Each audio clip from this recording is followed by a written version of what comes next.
All right, well, we go ahead and get started. I'd like to welcome Adam Schenk to the interview room here at the John Deere Classic. Adam, thanks for joining us for a few minutes. I know, given your background in the agricultural world, this is a big week for you, a lot going on.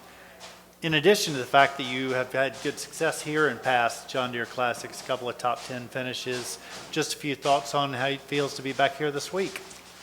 It feels great. Had some success here.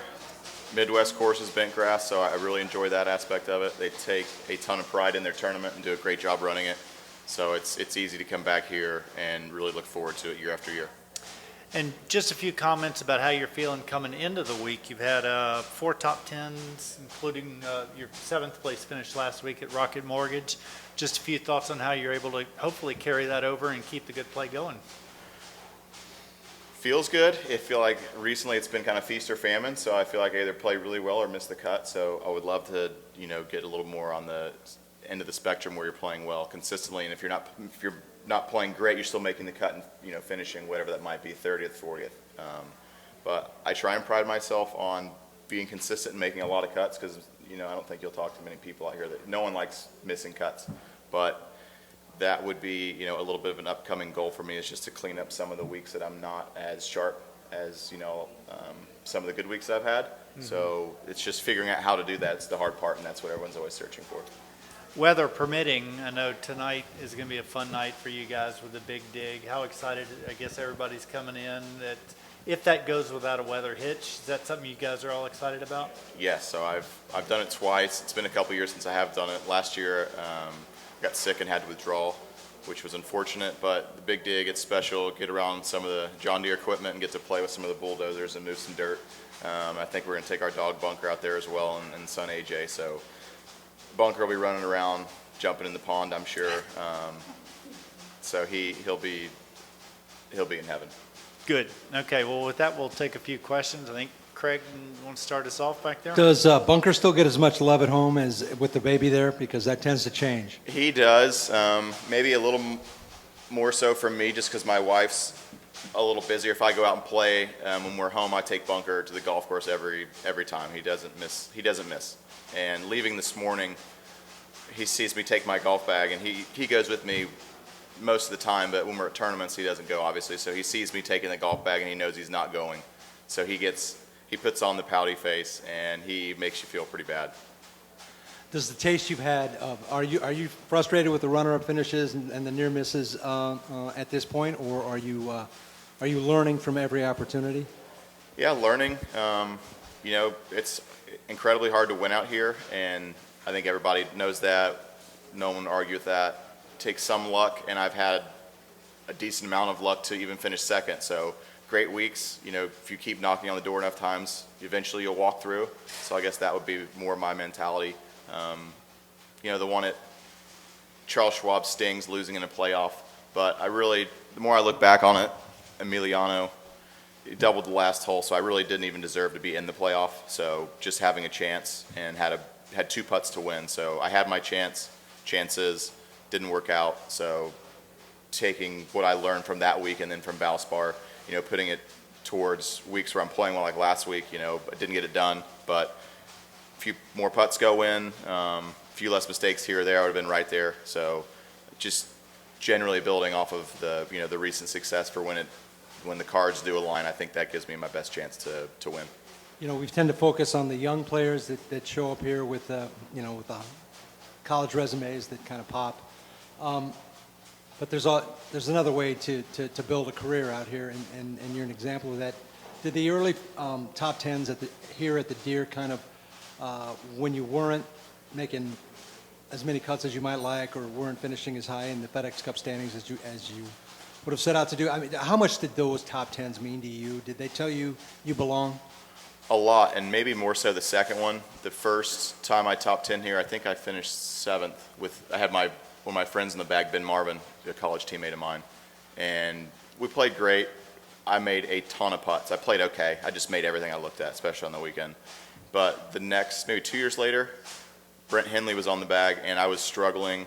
I think I was right around 125, maybe even a little higher on the FedEx Cup list. And that was my first tournament where I actually had a chance to win. I was maybe up 1 or 2 with 5 or 6 holes left to go, playing with Lucas Glover and the eventual champion.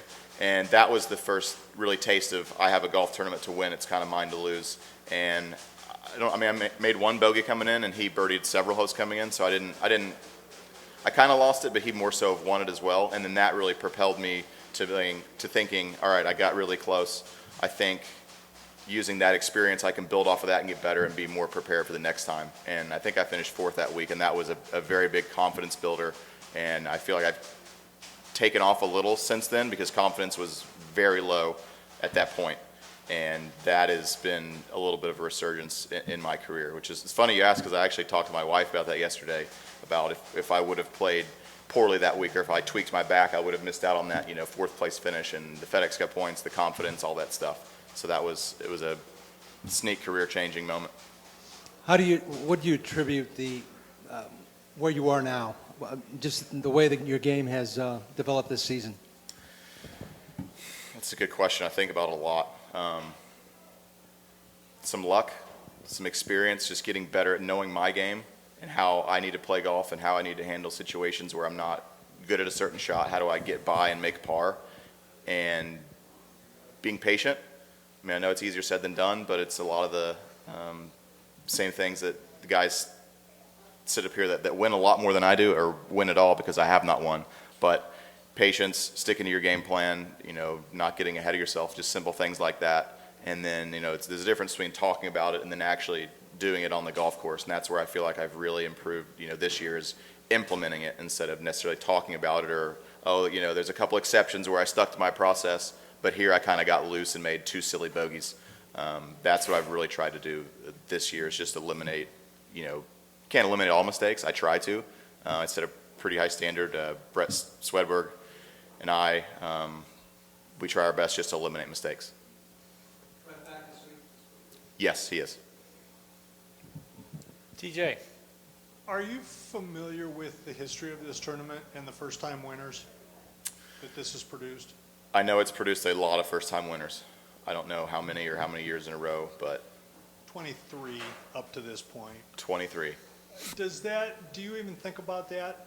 Having not won yet, think, okay, this is a place where a lot of guys have done it. Maybe I can be the next one. Does that even cross your mind at all or not? Not really. I mean, it would be awesome. I mean, just to have a chance on Sunday, that's all anybody's really looking for. It's just being in contention is so fun, and maybe that's what I've learned more than anything, is when you get in contention, just how fun it is. So you're not necessarily trying to do anything just besides get back in that situation so you can have that much fun again, because you finish and you're like, man, that was really fun. I had a chance to win. I have not won yet. Obviously, I've mentioned that like 5 times now.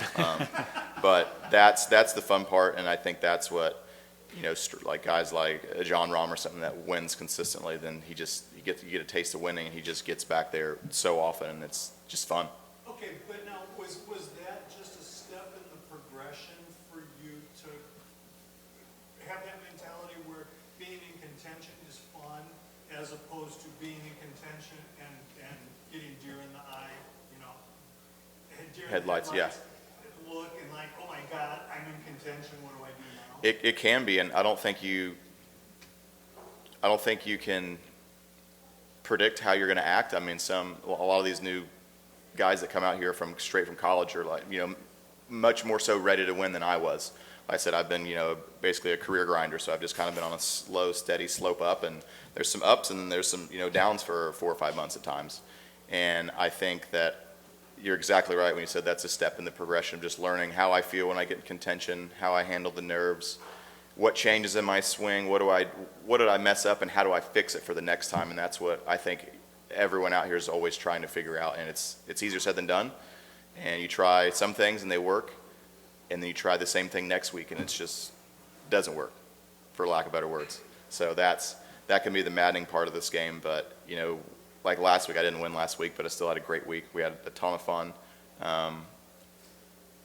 And I felt like I got back in contention, and that's, the goal. That's the goal again this week. Hey, Adam, you talked about just now the players are more prepared when they come to the tour to compete and play. What do you attribute that to, and how has that changed in your time on tour when you've seen different groups of, the next generations of players come through? That's another good question. I feel like they think they can compete out here, and they absolutely can. They hit it a mile.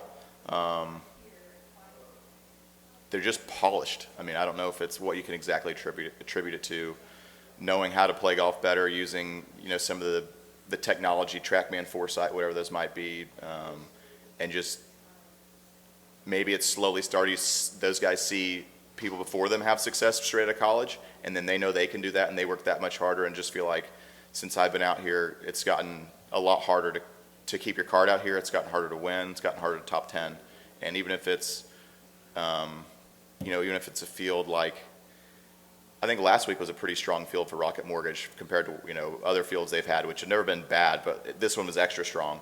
And it's still incredibly hard to win that field. If you go to the U.S. Open where everyone's there, it's incredibly hard to win no matter what the field is, no matter how many of the top players are there. You still have to play really well. And I just think these young kids have started to see the people before them have success, and they just strive to get a little better, and they work really hard, and they crush it when they come out here, a lot of guys. How different is that mindset from when you came out here to what you experienced your first time out here on tour? Well, straight out of college, I went to Buenos Aires, Argentina for Latin America Q School, and that was perfect for me. I played great, got through, got a year down there, got 2 years in the Corn Ferry, and that's what I needed. I wasn't as good coming out of college. Some of these, obviously, like we just said, some of these guys are. So that was the more route I had to take because I wasn't a world-class talent, and I'm still not. And I have great weeks, but I also probably miss 40% of my cuts, and I understand that. Everyone does. And I'm trying to improve upon that, but it is a slow process. But it's nice to see some of the work that I've done, propel me to once I get inside the top 20 and 10, I'm staying there, and going from 30th to 20th to 11th to 5th, ending the week rather than 5th to 7th, 11th to 20th. So it's kind of I've gotten up there a lot in my career. I just haven't stayed. So that's the parts that I've worked on in my game. That's what I have. That's what's allowed me to kind of stay in the top 10 and have better results this year. You say you're not like a world-class player or anything like that, but you're top 30 in the FedEx right now. You're in position to be around for a lot of the playoffs. So how does that kind of change does it change your expectations for yourself for this season, or what you hold up for yourself for how far you can advance this year, or how does that kind of go? Absolutely, it does. I mean, I want to make Eastlake really bad. It's important to peak, now it's into the season, so important to peak now. It's important to peak in Memphis and Chicago because those are the ones that I think they're worth 4 times the points, if I'm not mistaken. So, top 10 in either of those 2 events is going to get you to Eastlake. So it has changed my, maybe confidence a little bit. I feel like I'm not an outwardly overly confident person, but mentally I know it's in there somewhere. But the second if I feel like if I start acting cocky or act like I'm better than everybody else, which I'm absolutely not, then golf's just going to smack you upside the head. So I try and stay pretty level-headed and just worry about myself and enjoy the success that I've had. I want to win, but the best way I can do that is just focus on myself and take care of business when you get a chance on the weekend. Yeah, and the last one for me here. I know you've mentioned the feast or famine of the last few events. I think over your last 8, you've either missed the cut or finished in the top 10. So when you kind of fluctuate as much as that, how does that change your preparation going into an event, whether it's off a missed cut or off a top 10, when you're kind of on both sides of the cut line there? I play a lot of my best golf off missed cuts. I actually need to go back and see how many top 10s I've had off missed cuts because it's been a lot, probably 3/4 of them. So, I mean, I look at missed cuts maybe a little differently than most people. I just look at them as learning opportunities. Obviously, I failed, but then it propels me and gets me a little upset going into next week. So I learned what I did wrong, I get a little fire under my ass, and then I use that motivation to play well next week, and I feel like it really gets me prepared. And you see it sometimes out here. You see a top player miss the cut maybe before a big event or even at a big event, and that next event they're playing, they usually come out with a little extra somehow. So, and in all honesty, that's absolutely the best way to be out here is play really good or play really bad. Because if you finish 40th or 50th every week, that's still pretty good golf. You don't get rewarded for it. So I've been on both sides of the spectrum. I've made like 8 cuts in a row and finished 40th or higher, and you'd rather miss every cut and have a 5th. So it's kind of backwards. You are rewarded for consistency out here, but you're not. I mean, when you play good, you need to play good. That's how it works. Adam, your life has changed out here with the success. You're going to the British Open and Scottish, is that correct? Not going to the Scottish. Okay, but you are in the British. That's brand new for you, right? Yes, first one. It's changed at home. How have those, obviously with your son coming in the world, how has fatherhood do you think influence what you're doing on the golf course?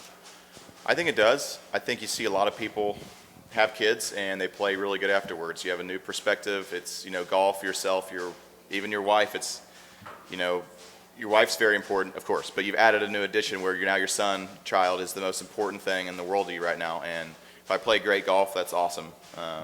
If I play bad golf, that's okay too. I mean, he's 2 months old, so he's not going to know the difference. But he's also not going to know the difference really when he's 5 years old. So it's kind of the same as bunker. 80, 70, 60, it doesn't matter what I shoot. He's happy to see you at the door, jumping on you, ready to lick you.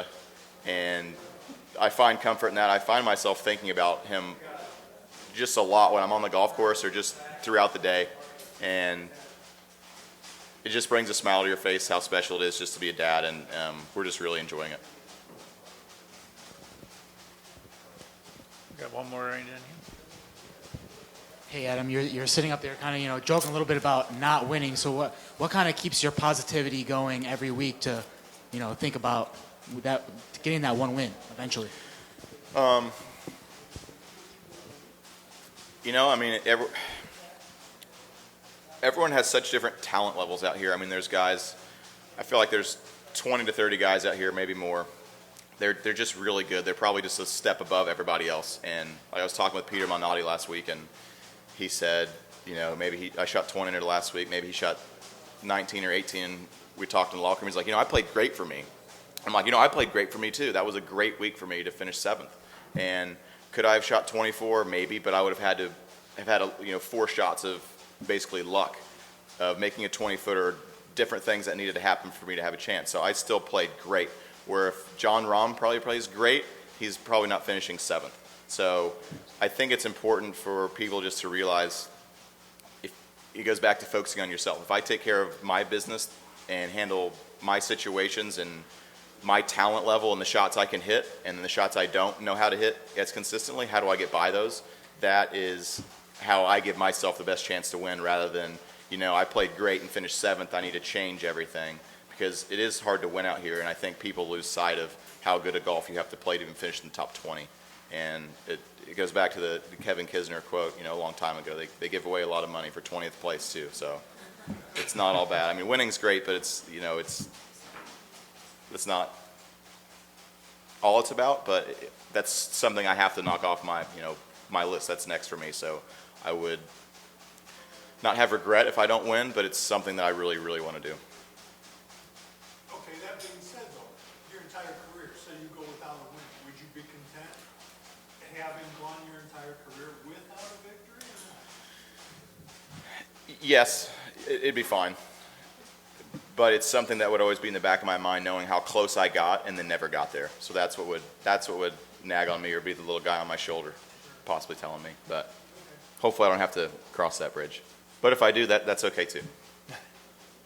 All right, well, we'll let you go start working towards that. Thank Perfect. you for your time, Adam. Absolutely. We appreciate it. Thank you, guys.